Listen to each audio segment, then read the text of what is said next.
feel like I'm like on some amazing treasure quest. It's like now I have to get through this thing and then get through that thing, and it's like you need to do things in just the right order. But if you do things in just the right order, you can win a grand prize by submitting your times to some random website. It's like you buy the game. There's a game on the NES that did this. You buy the game, and like 6 months later, they run a treasure contest where everyone plays the game at the same time, and whoever gets the highest score wins. And it's like they only gave out a code for the game like that much later. I forgot the name of the game though. Wow, I really did. Anyway, what do we have here? A big long pipe to skip the entire level? Please tell me yes. Oh, but before we can skip the entire level, we have to play through 1-2 of Super Mario Brothers. There we go.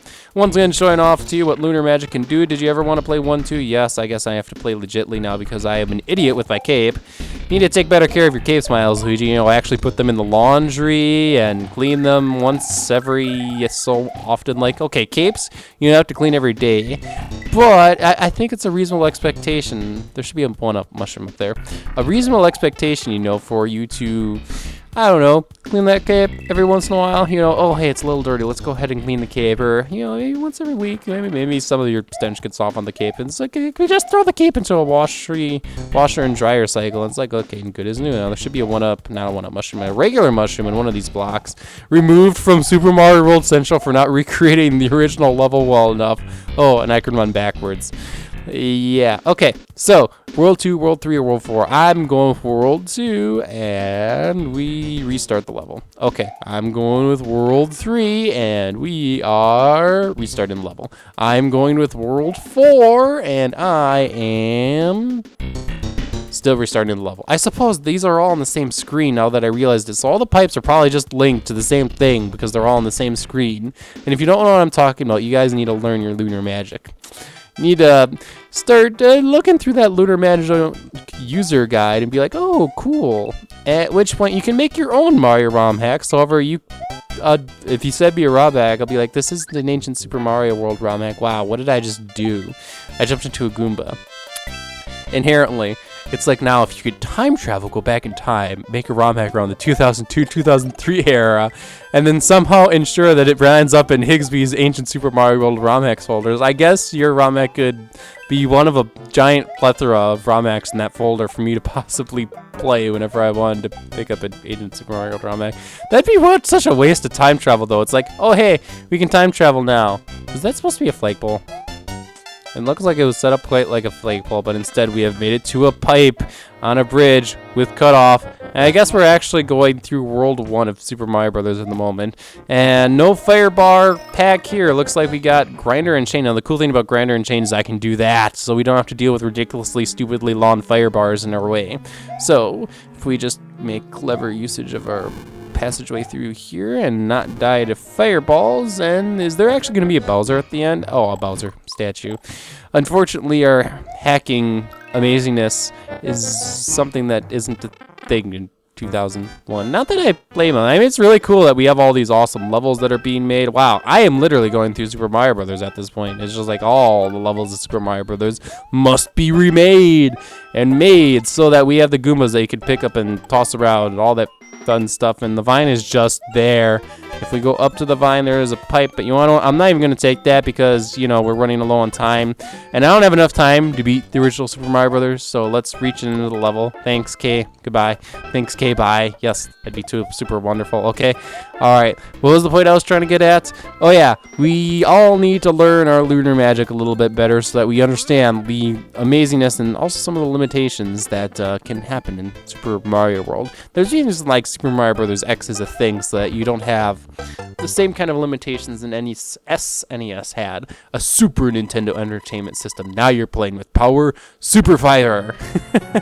Do you think you could survive boot camp, Lunar Magic boot camp?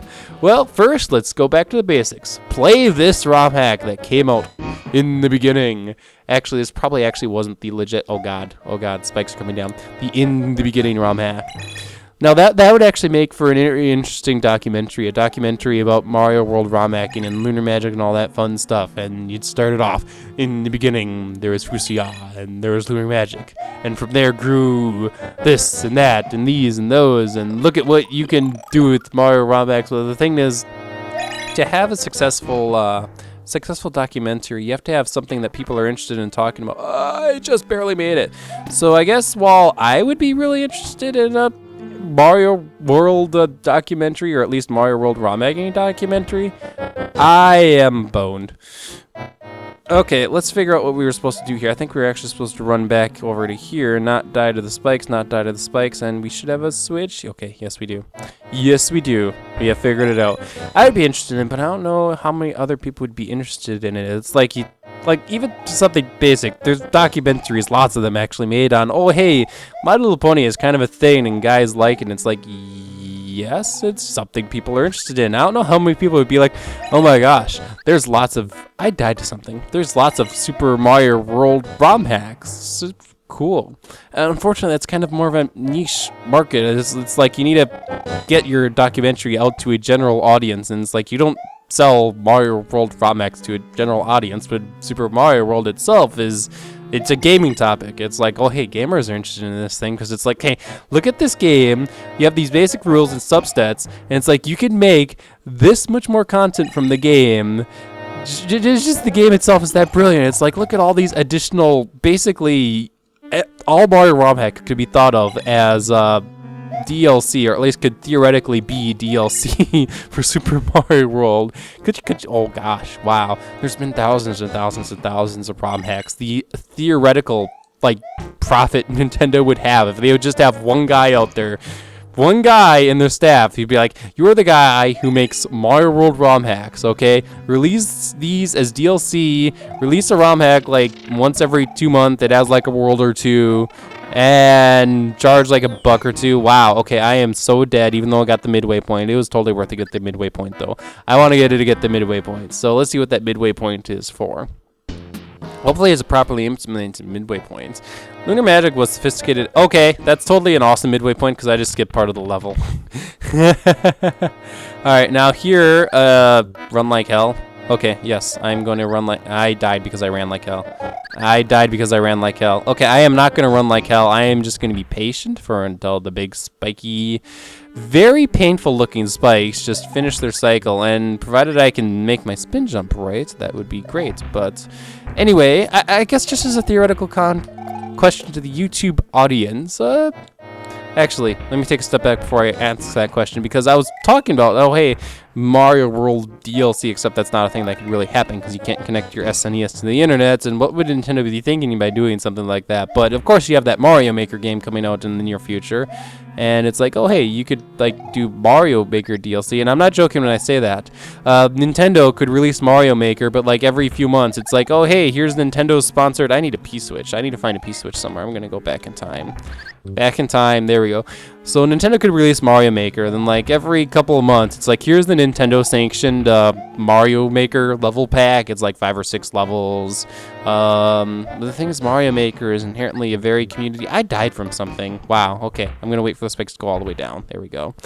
I guess Mario Maker, I don't know if paid DLC would exactly work in the Mario Maker type game, I guess, now that I think about it. Like I was talking about, oh hey, there's potential here for Nintendo to just make money off DLC levels. The thing is, they've actually done that with New Super Mario Brothers 2, and where's my P-Switch? Good lord, I need a P-Switch, and the P-Switch is somewhere, so it's like there's an up arrow here. It's like, you need to take this path. Okay, I got that. The thing is, I should theoretically pick up a P-Switch at some point. I'm holding down the pickup button, so if I didn't pick up a P-Switch, I call shenanigans, and now I have to wait for the next spike ball in order to get through its next cycle. How in the world are you supposed to figure this out? Okay, no P-Switch was picked up, and if we jump over to here, there is a thwomp. I should be able to make it to that thwomp, though. Not with a spin jump, though.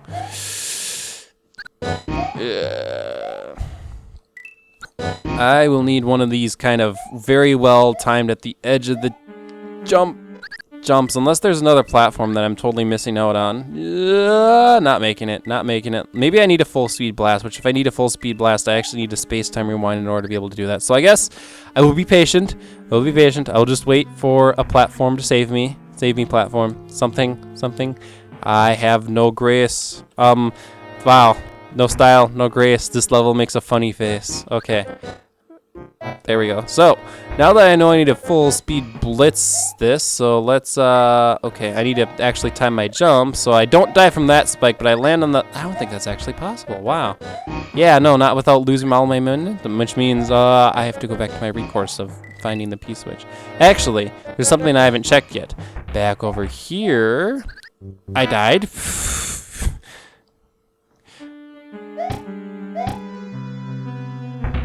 Okay, I made it over there before. Do you need to, what exactly did I do to get over there? Okay, let's figure that part out. Provided I don't die to spikes I can't see.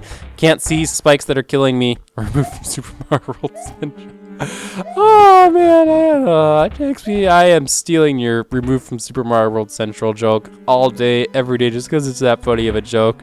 And we're talking about this ROM hack of all ROM hacks, and I am totally dead. I am totally dead still. Okay, so if I haven't picked up the P-switch, where is the P-switch? I legitly like have no clue where the P-switch is. I can fall down this hole, or at least I should be able to fall down this hole. There's a solid platform here, and I'm having trouble getting across here. No P-switch.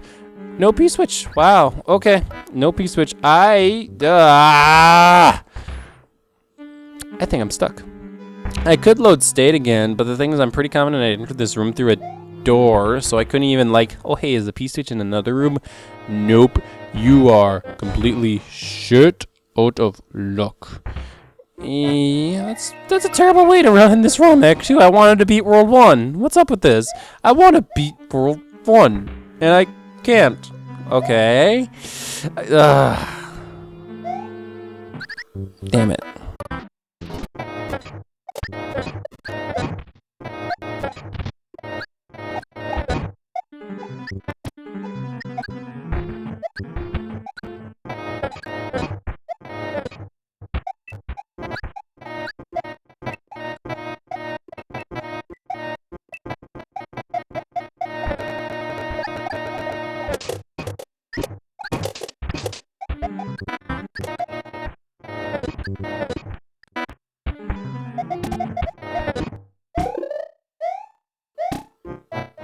Wow, that's stupid.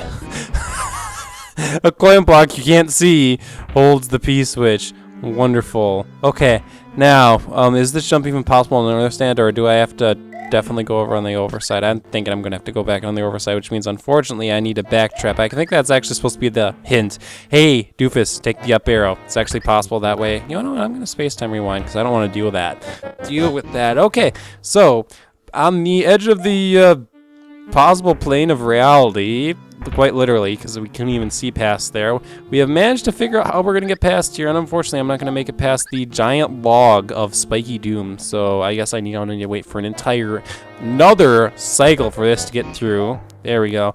And finally, we can enter into the door. The door that moves up and down, because you can put the door on an up and down moving letter. It is Iggy. There we go. Knock Iggy into the lava, and he is done for. With 109 seconds left and 38 stars remaining, Mario has gotten through his first rump in ROM hack world. I actually need to do a bit of research to see if this actually really was first ROM hack. I mean, it is Super Demo World 3. I mean, triple Roman numerals, so maybe it isn't.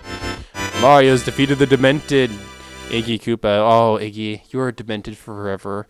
You are demented forever. You need to go get mental help. I will just leave it at that. You need to go get mental help. So, what did we learn, kids? This was fun. Okay?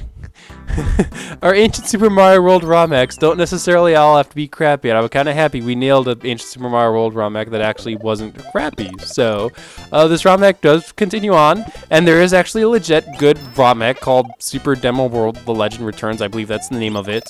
In which, hey, the guy of Lunar Magic was like, oh, hey, I need to make a serious ROM hack. And that is something I may actually consider playing sometime. It's not in my ROM hack review list of bureaucracy at this point. Wow, I'm totally dead. I'm going to let the screen crush me. But it's a possibility. But back in the early ages, the stone ages of Mario ROM hack, you had this, which was actually good. Just by copy-pasting the first level of Super Mario Bros. 3, having that really stupid puzzle at the end of the castle, or that really stupid level with the deserts, it was like, oh my gosh, we could make our own Mario levels. And this was how many years before Mario Maker? Nintendo, I pity you. Anyway, I hope you have enjoyed. This has been Milesluigi.